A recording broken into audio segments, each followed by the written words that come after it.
Hi everybody, have a good night with us. GP around the table, an extraordinary live episode, the first live episode of the story, very young story of GP Round Table. We have the extraordinary opportunity to spend some time, to share some time with a great rider. Let me introduce you to Carl Crutchlow. Hi, Carl. Thank you very much for being with us tonight.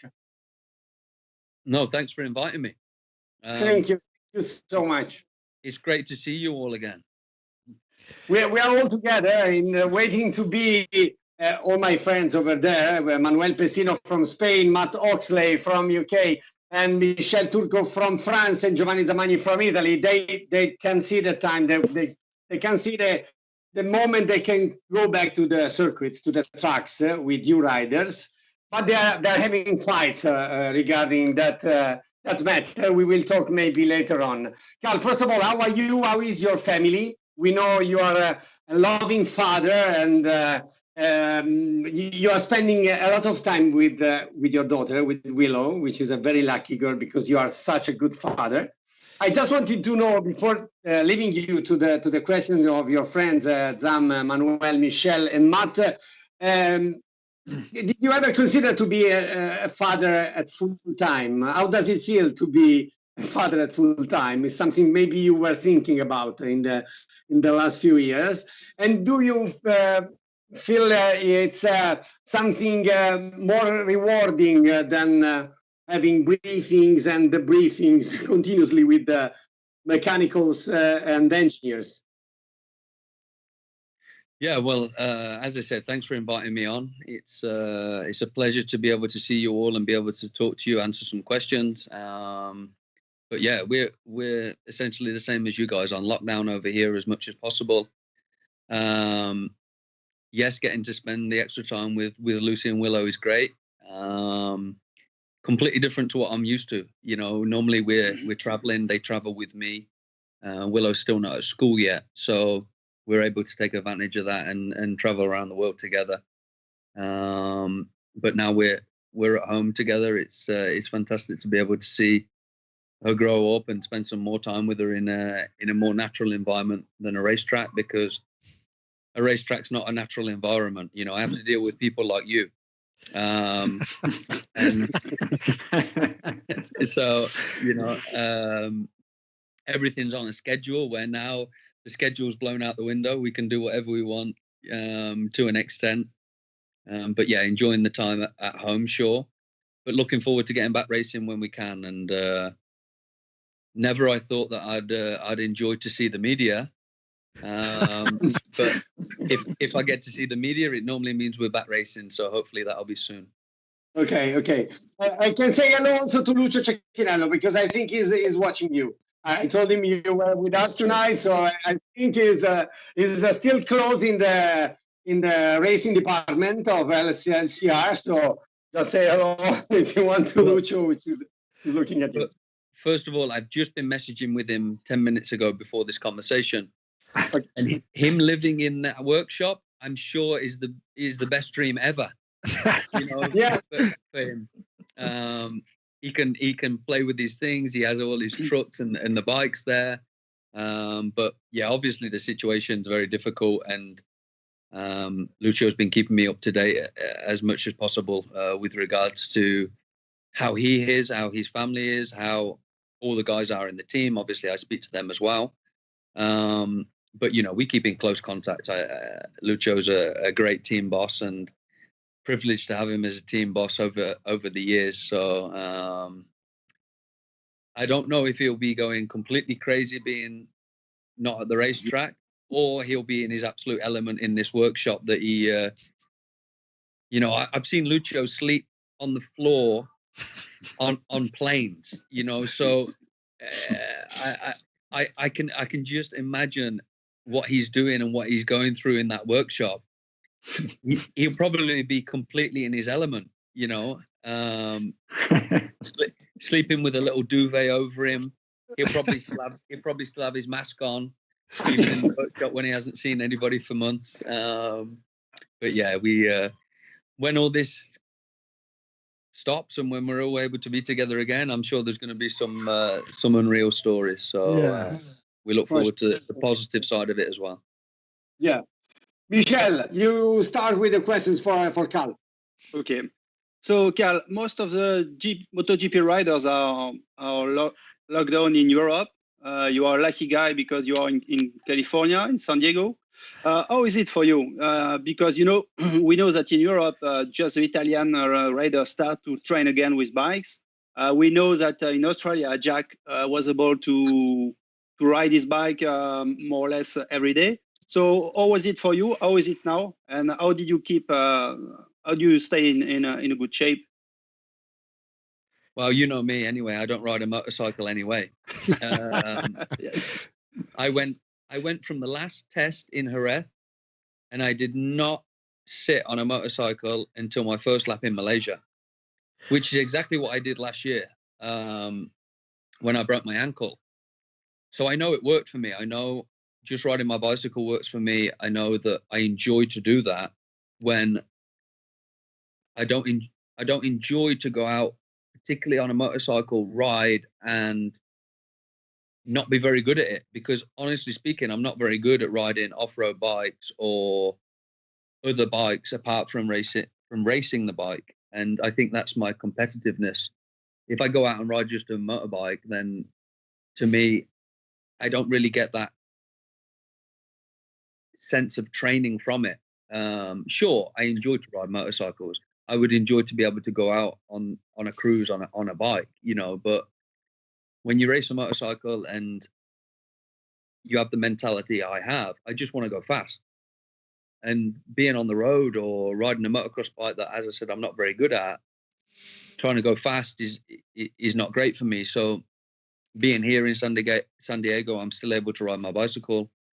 Sure, I've knocked off the training a little bit because you can't carry on training the way that I normally train for 6 or 7 months without any goal. It's impossible.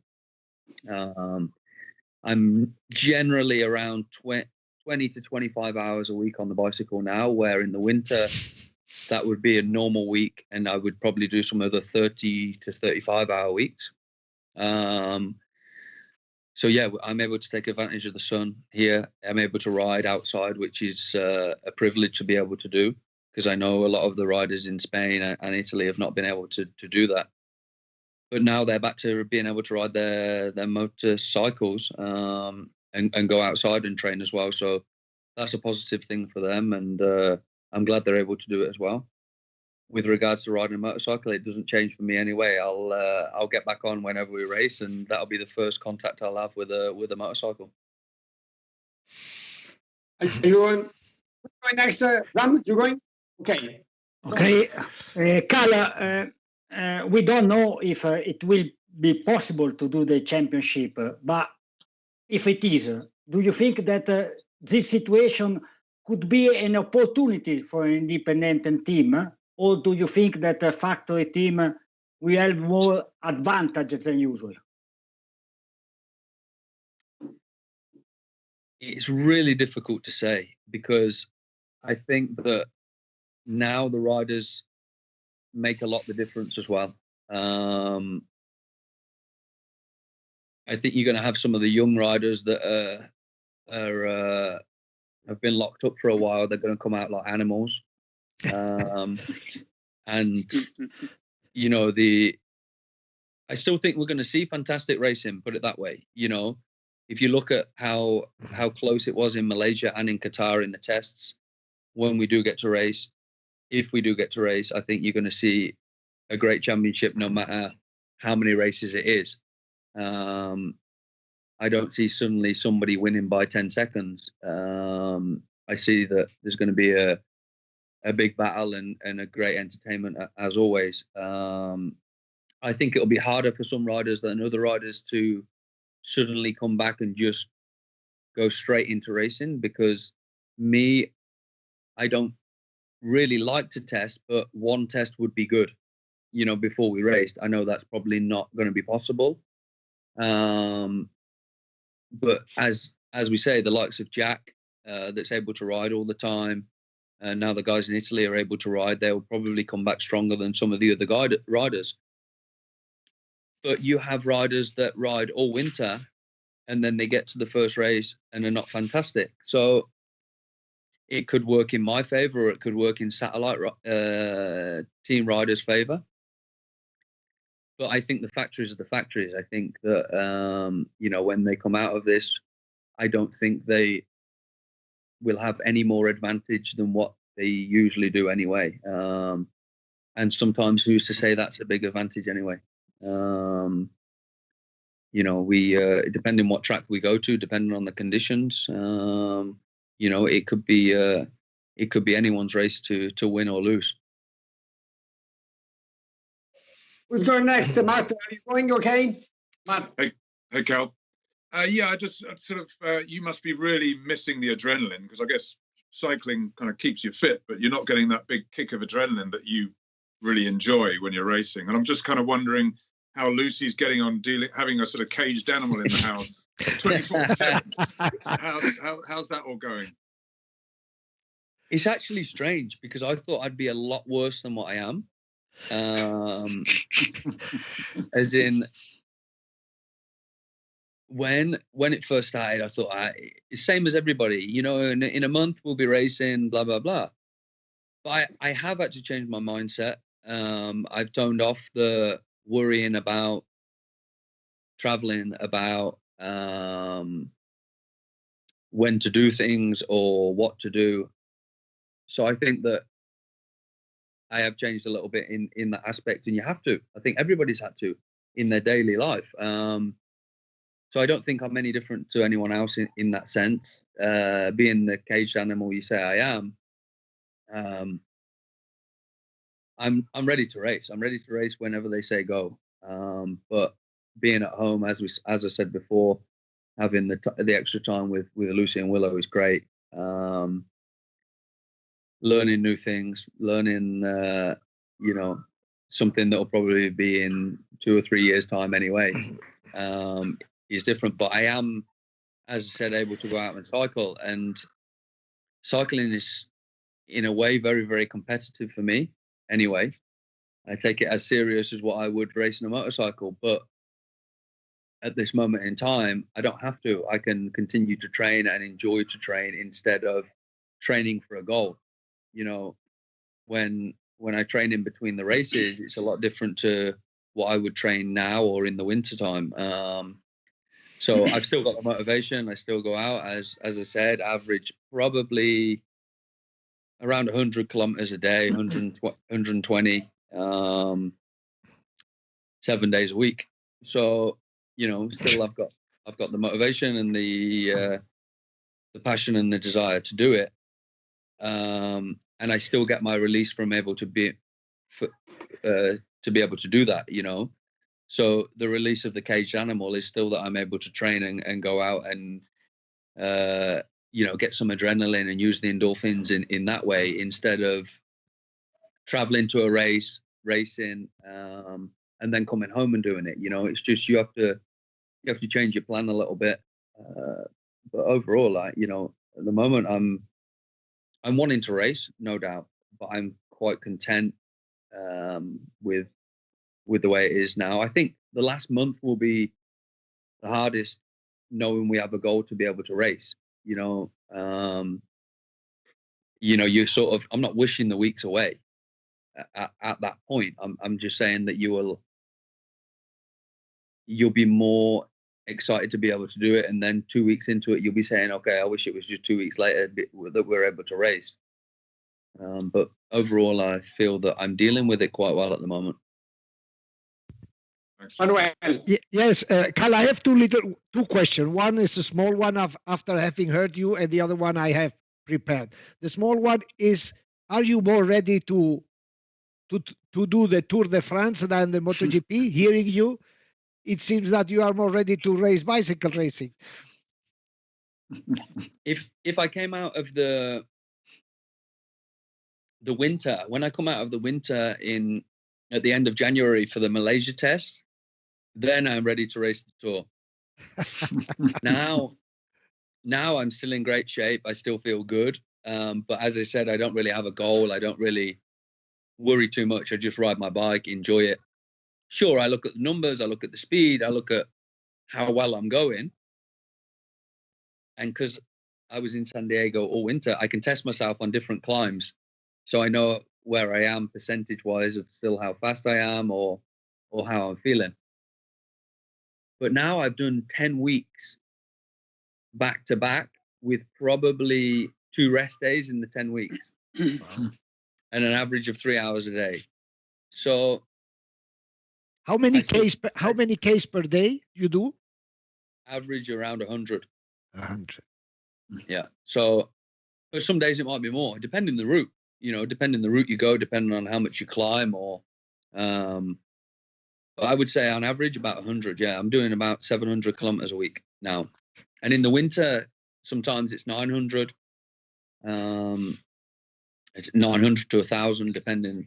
But would I be ready to race the Tour? I don't know.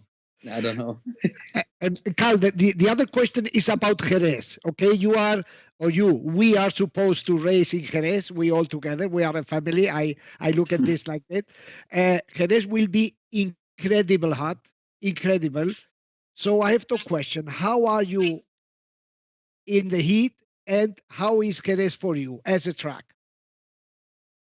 Well, being from the UK, I don't have a fantastic thermostat with the heat. But I don't mind it. I have a thermostat that my body goes really cold easy and really hot easy. But I think I will be prepared as much as possible. There's nothing else you can do, or there is nothing else that any other rider can do that is more than me to be ready to race. That's sure. I don't feel. We all have our different plans, our different routines. But as you asked, as Michelle asked, why am I sitting in a jumper? I'm getting ready for Jerez. I'm sat trying to keep warm. After this, I'm going to go and get in my leathers and sit in the sun. So no, I think it's going to be incredibly hot. I do enjoy Jerez. I had a good race there in 2012, actually, in my second year in MotoGP. In 2018, I qualified on pole. But last year I had an uneventful race and not a very good race, so I don't mind the circuit. The only thing with the circuit is we don't like to go testing at the end of the year, and then have to go and race there in the thing, because we already have a 2-day test there. Is it 2 or 3 day test at the end of the year? 2-day test. Then we have the race weekend. Then we test again after.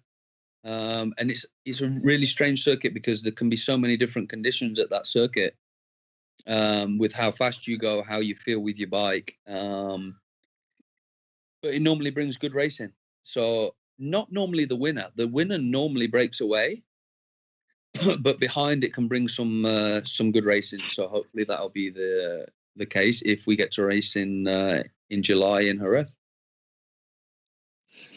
Let's go back to Michel, to France. Michel.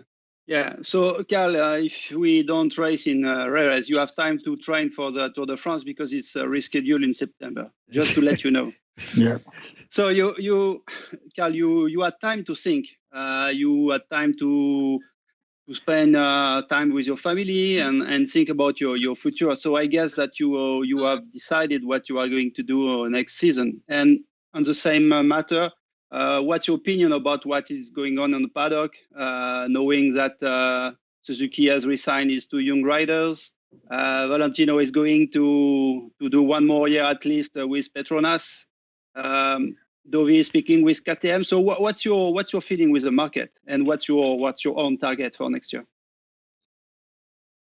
Well, honestly speaking, as I said at the end of last year, Michelle, I said that I still had the motivation and the want and the desire to race in 2021. And that hasn't changed.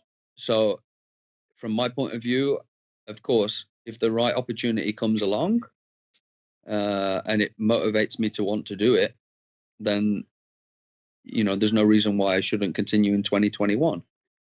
But it depends on what is on the table. I I think that it's absolutely right that these guys,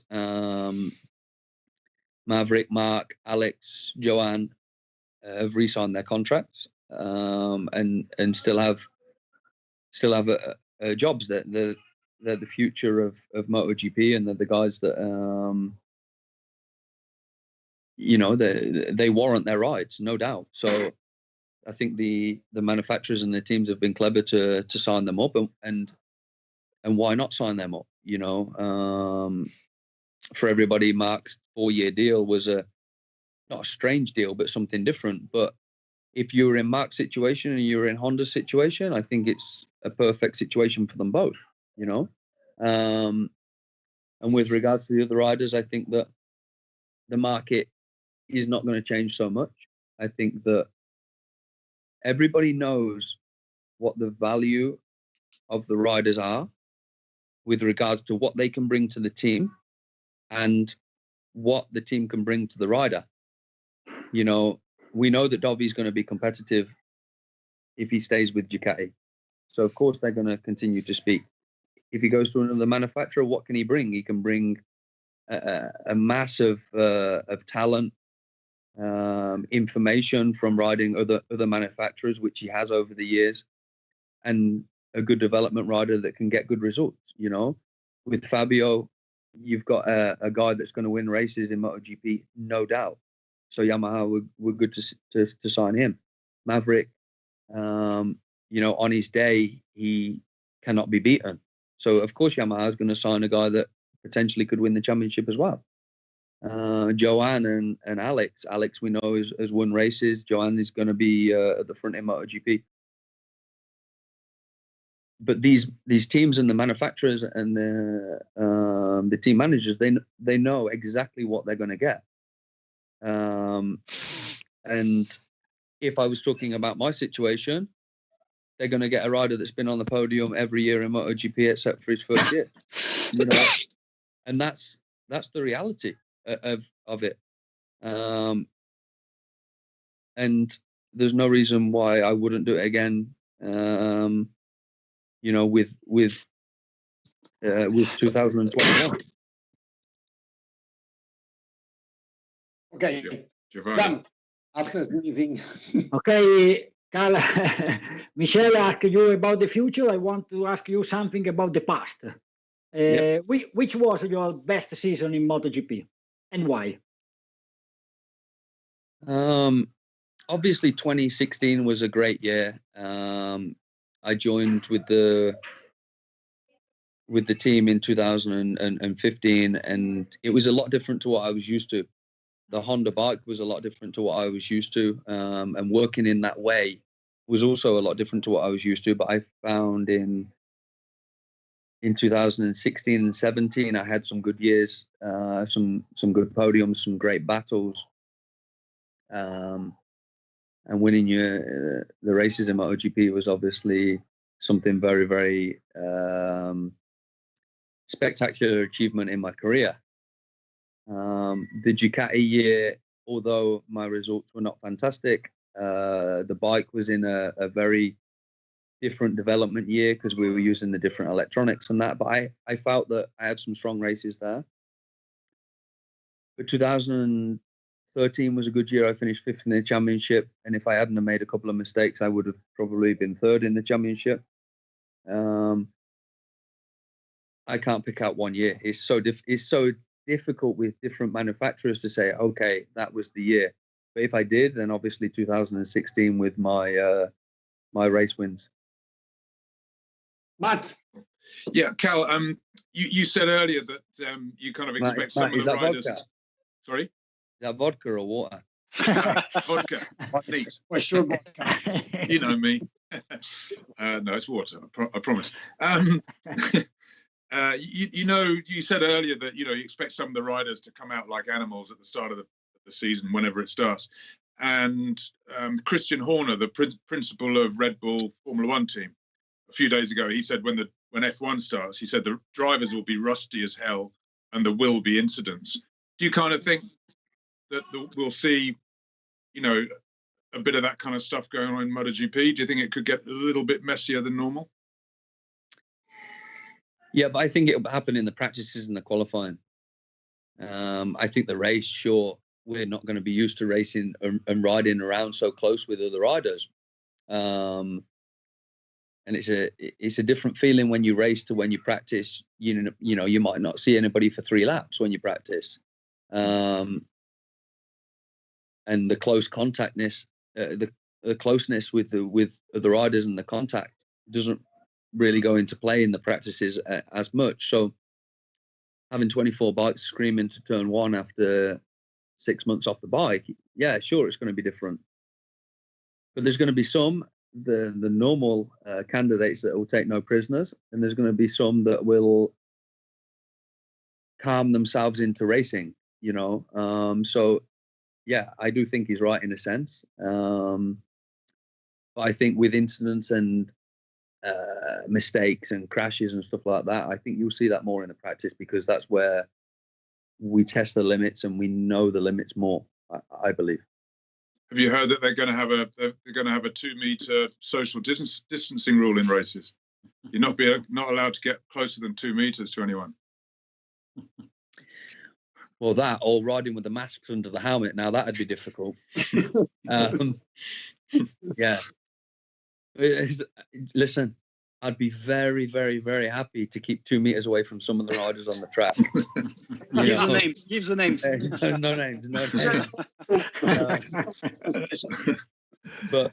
And I'd also be very, very happy to finish 2 meters off the winner of some of the races, because it means that you're in with a fighting chance, you know.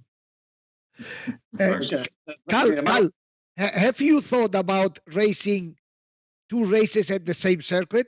Which sensation, or what do you expect out of that? A few years ago, I proposed to the safety commission, you know, when we were all arguing about the qualifying, that it was getting messy, that nobody liked the Q1 and Q2. I said, let's just have Super Pole like we used to in Superbike, you know, a 1-lap shootout. But they didn't like that. They didn't like that that proposal from me.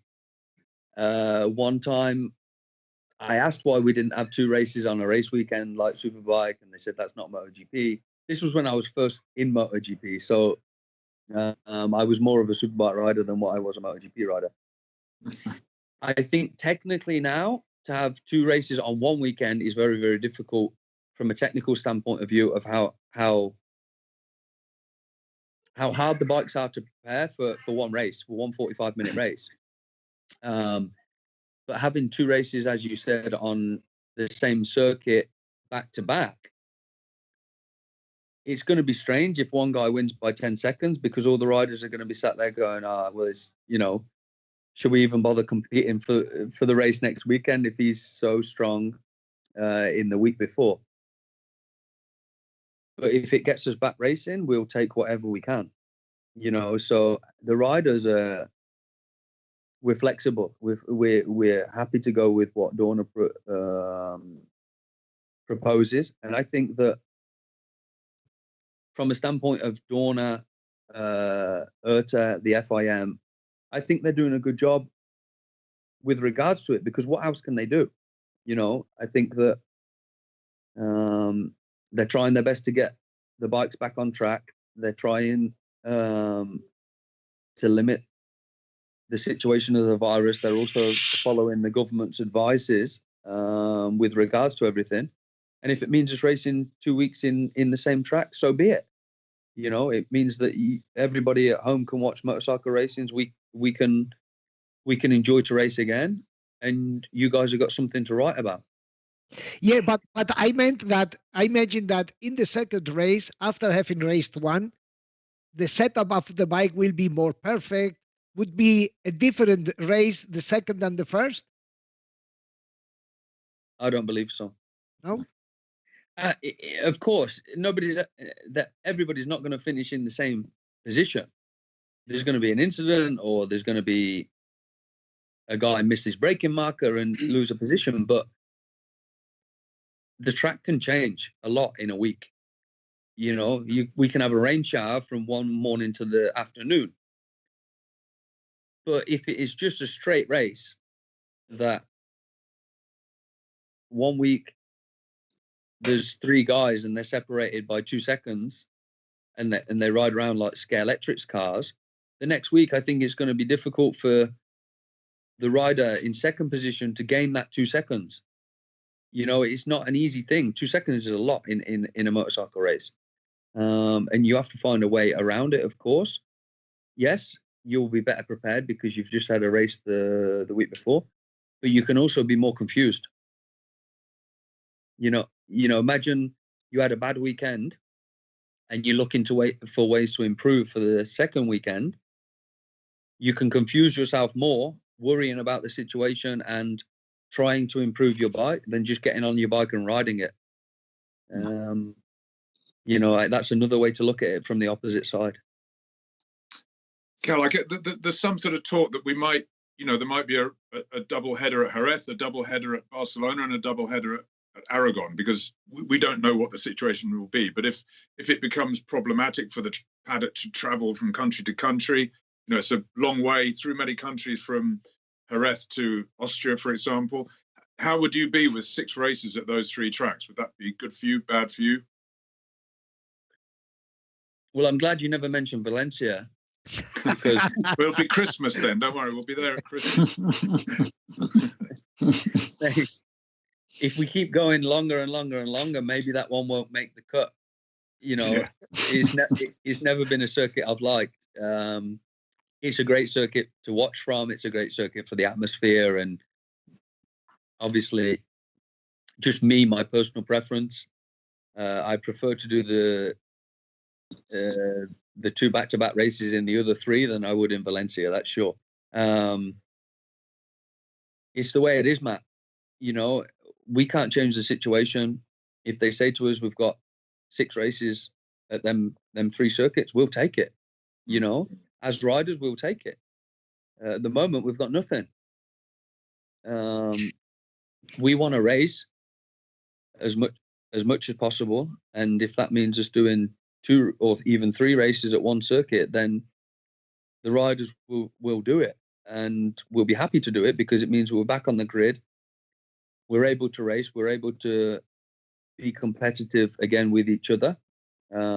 It's our life, you know. It's and it means again that we're able to put on the entertainment of racing to fans, to the public, to yourselves, and to everyone in the paddock as well. So we have to have some more clarity on the situation, I think, in the next months. But as we said, if we have to race a couple of races on the same circuit, then that's the way it is.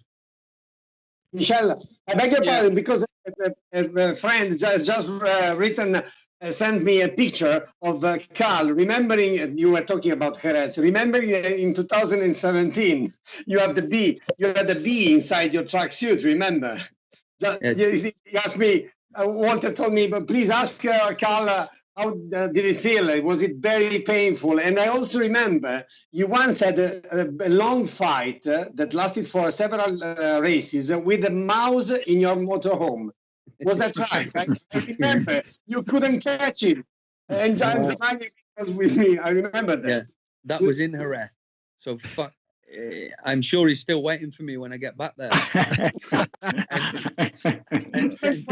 The mouse or the bee? The mouse or the bee? No, both were correct. And it was a rat. It was a rat. Yeah. He was fucking big as well. I remember you were crazy about that. You couldn't catch it. Two things. When I got the wasp in the leathers was after qualifying. And I remember trying to get this bee out my leathers, and I was shouting at the Spanish marshal, "Cienape," which is Italian. Right? They're looking at me like I'm a lunatic just doing a dance. And obviously with the helmet, you can't bend down enough to look down in your leathers. But this fucker was stinging me 50 times. In which part of your body? It was on my chest and my shoulder. I have the picture in front of me now. I can't show you, but I have the picture here. and I'm shouting at the marshal, chin up it, and he's just shaking his head at me like I'm complete lunatic.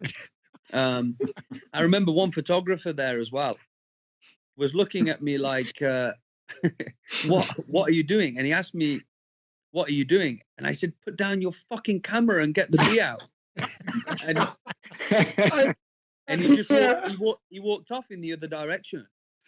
So, but the rat, I have to show you. Look, Cal. I'm not saying. Look at that. Yeah. Maybe it's also Tino Martino. One of them is Tino Martino. If you go on your WhatsApp or the iPhone with the GIF, you know the GIF. Yes. Yeah. There is a GIF of me going completely mad, shaking like this with the bee. But yeah, I had the rat in the motorhome as well. Yeah. And we only found it in Le Mans 2 weeks later. and this rat was the most cleverest fucking thing I've ever seen in my life, because this is the true story. You know, I'm going to take up 2 minutes to tell you this story, because I was asleep in the motorhome in the night. Lucy hit me. She said, "Shut up." No, I didn't even say anything. 2 minutes later, she hits me again. "Shut up." I said, "I'm not doing anything." She said, "You're grinding your teeth or something." I said, "I'm fucking not. I'm asleep." So then suddenly we heard this noise, and I was riding for Hervé at the time, and we'd been to the hospitality that night and got a French baguette from the hospitality and brought it back to the motorhome. So I could hear this rustling in the front of the motorhome. So I went out and I looked out. The fucking rat had snapped the baguette in half and was sat on my sofa in the motorhome eating half the baguette. All he needed was the TV remote, and he would have been happy. So first thing I did, I ran in the back. I pushed Lucy out and said, "Get the rat, get the rat, get the rat." I said, "I'm not going near it. I'm not going near it." So we spent the whole weekend. I moved out of the motorhome. We went to the hotel. We spent the whole weekend trying to find this rat. I had traps, put chocolate, cheese. I put a trap into water. The fucking thing managed to eat everything and not get caught. I couldn't understand it. Then finally, we had a rat catching dog come into the motorhome. He was under the motorhome trying to get it. Couldn't find it. Couldn't get to it. 2 weeks later, we went to Le Mans and he was dead because he had eaten the poison. Okay. So, but underneath the motorhome, he had eaten 3 sets of leathers, holes through the leathers. He ate Lucy's handbags, he ate clothes, he fucking destroyed the place. Wow. Spanish rat. Yeah, well, you know the situation is, I don't know what it'd be like in Catalonia.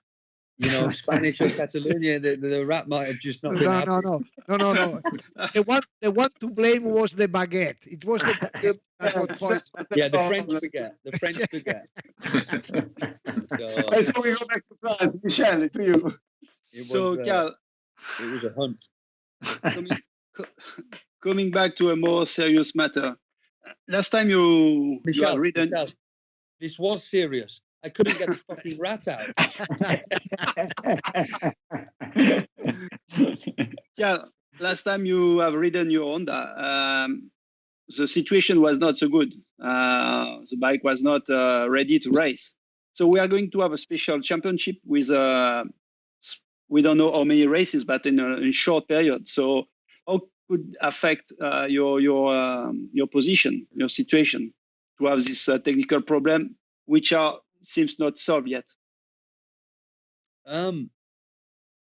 It's hard to say, honestly speaking, because on the last day in the test, I thought we were ready to race. Yes, sure, everybody had some. I think every manufacturer had something that they would like to improve. But we understood that in Malaysia, it's a lot more of a stop-go circuit, and it was a little bit better for us, and we were able to ride and not feel so many problems. But then in Qatar, these problems were quite prominent in the faster corners. The turning of the bike we were struggling with, and then we resorted back to a different aerodynamics package, and it seemed to make the bike stronger and the feeling similar to 2019. And we felt we'd made a step, and we were competitive to be able to race. If you look at the lap by lap times, I think we were there. I think we would have been competitive in Qatar. But now with the lockdown period, who's been able to work on their bikes and who hasn't? Everybody's still working from home. These engineers are fantastic engineers that they don't need to be in work to work, whether it be Honda, Yamaha, Suzuki, Ducati. These engineers are constantly working. If I text Beefy on a race weekend or in the week, he can be looking at data and information and stuff like that at 2-3 a.m. in the morning. They don't stop working. They have a small break in the winter, but even in the winter, that's when the Japanese or the factory teams go to work. That's when they're able to work hardest. So now that they've had a bit of time off, I'm sure that they'll be able to see some more stuff on the data. But honestly speaking, with regards to the bike, with regards to the 2020 Honda, I think that they did a good job with making improvements with the electronics and with the engine. Whether it's strong enough, we don't know, because we haven't raced against our competitors yet.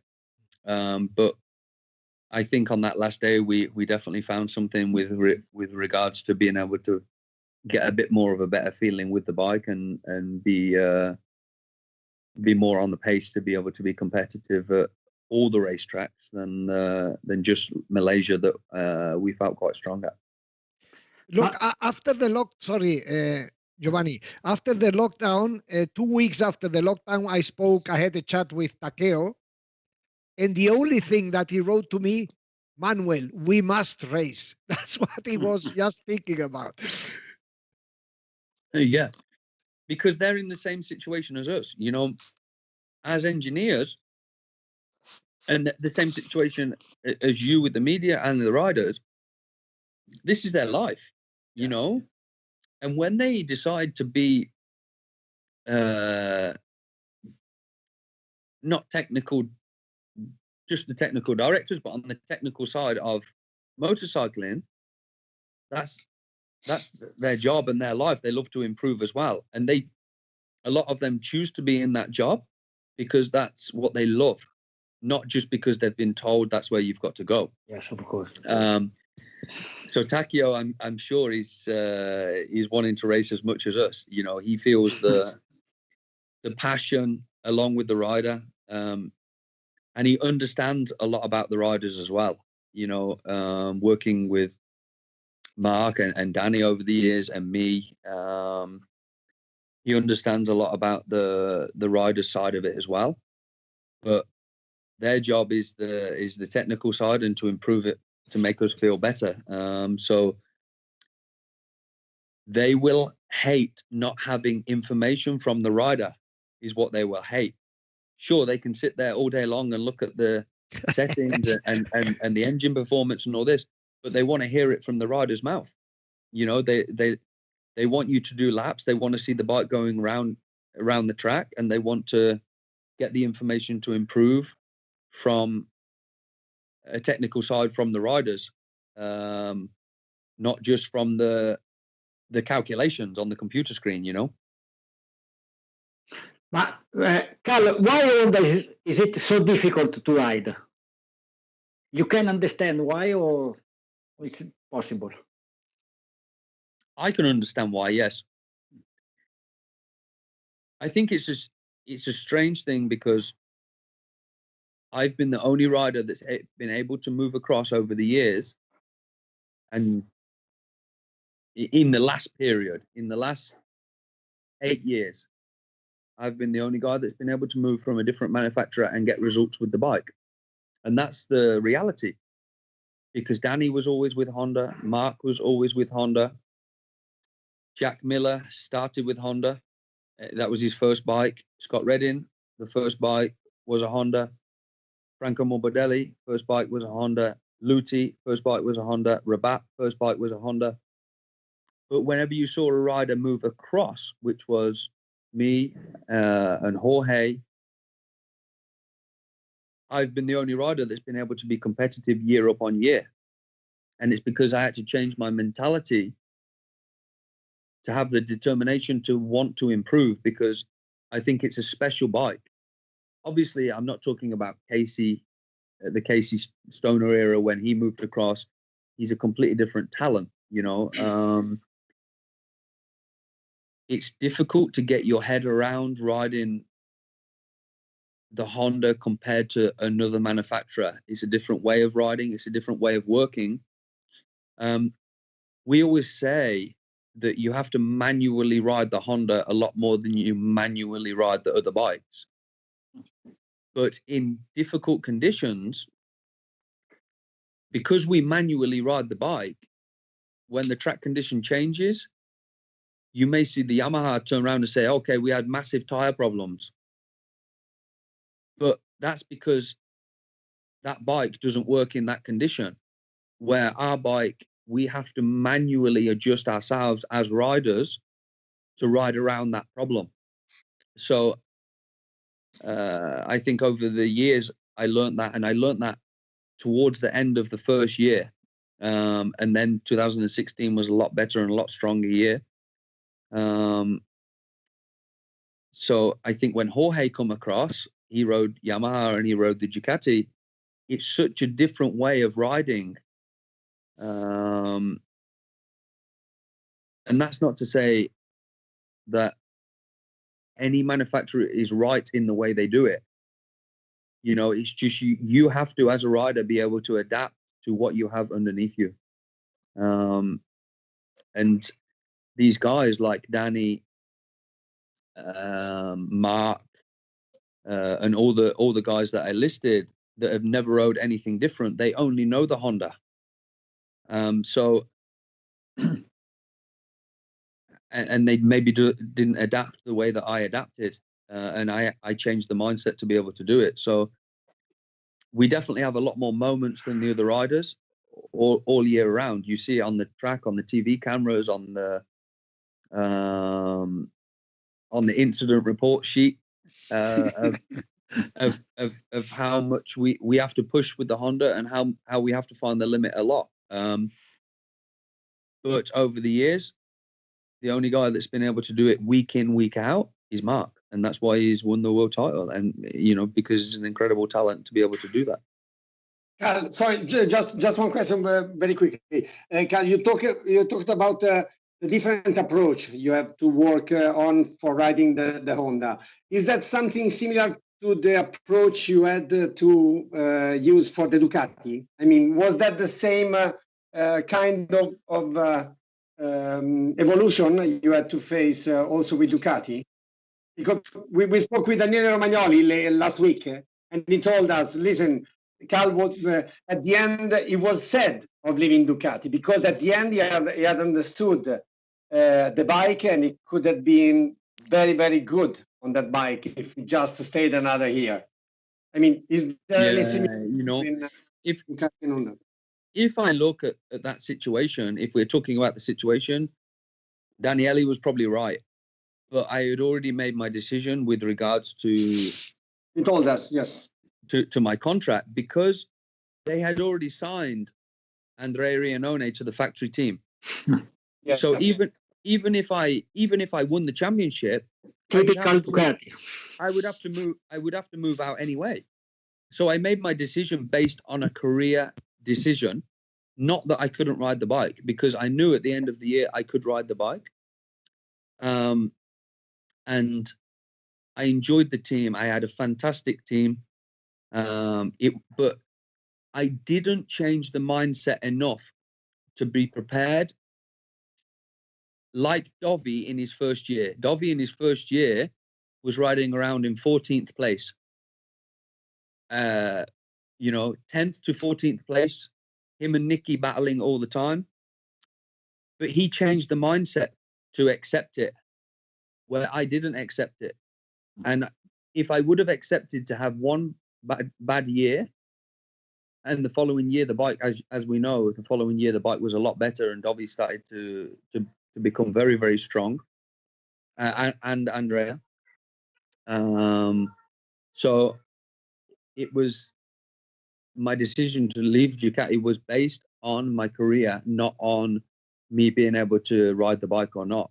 But at the start of the year, I struggled more than in the middle and the end of the year. And Daniele was right. If I didn't leave, I could have been competitive with that bike, no doubt. Okay. Any other questions, guys? Or we leave Cal, Manuel, Zam, Michel? No, we just leave him. Matt is making like this. He's waving to you. Yes, Matt, wait, it's Matt's bedtime. Yeah, it is. It's quite too bad. Yes. Just last question. We let you go. I was listening to the Serenity. You were explaining the kind of life you are having. You are having in these 2 last months. Do you think there could be some change in the MotoGP format or in the MotoGP mechanism that could be easy also for you riders to face? I mean, you look so relaxed. It's okay because you're not racing and you're just training with your bikes. You have your daughter, your wife. Do you think something could be changed in the MotoGP format? Less Grand Prix. Going to have more. I've always said 15 would be absolutely perfect. For me personally, but these kids, they want 25, 30, and I have to tell you, some of the organizers also want 25 or 30 because they don't want to be at home with their wives. Not all of them, but I mean, if people had their way, we'd race every weekend, but it's not feasible to do that. Now, we're in a very fortunate position that I think 18 to 20 Grand Prix in a normal season is a good amount. It still gives us some time at home, but the schedule is hard, and I believe that's the hardest part of racing a motorcycle is the schedule at the moment. Now we're going to even see it more because it's going to be compressed into a shorter space of time this year if we get racing soon. But we wouldn't change it. Sure, we get to ride our motorcycles every weekend and be competitive with the other guys. As I said, though, the problem is the older guys would like 15 and the kids want 30. Okay. Cal, thank you very much. Thank you so much for sharing your time with us. And big kiss to your family. And thank see you. Thanks very much. Giovanni Zamagni. Ciao. Ciao. Grazie. Thanks, guys. Bye-bye. We'll see you next week, guys. Thank you very much. Also to Filippo, which is in the... Bye-bye. Ciao. Bye. Thank you. Rimanete lì, ragazzi.